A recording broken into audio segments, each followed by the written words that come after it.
ദാവീദിൻ്റെ പുത്രനായ മിശിഹായെ എൻ്റെ മേൽ കരുണയായിരിക്കണമേ. കുരുടനായ ഈ വ്യക്തിയുടെ പ്രാർത്ഥനയ്ക്ക് ഒരു വലിയ പ്രത്യേകതയുണ്ട്.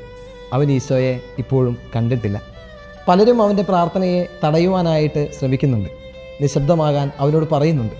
എന്നാൽ അവൻ നിശബ്ദനാകാതെ തനിക്ക് കാണാനായിട്ട് സാധിക്കാത്ത ദൈവത്തെ നോക്കി അവൻ വിളിച്ചു പറയുകയാണ്, ദാവീദിൻ്റെ പുത്ര, എൻ്റെ മേലെ കരുണയുണ്ടായിരിക്കണമേ. തോമാസ് ലീഹായ്ക്ക് ഈശോ പ്രത്യക്ഷപ്പെട്ടപ്പോഴും ഇതുപോലൊരു കാഴ്ചയെക്കുറിച്ച് ഈശോ നമുക്ക് വ്യക്തമാക്കി തരുന്നുണ്ട്.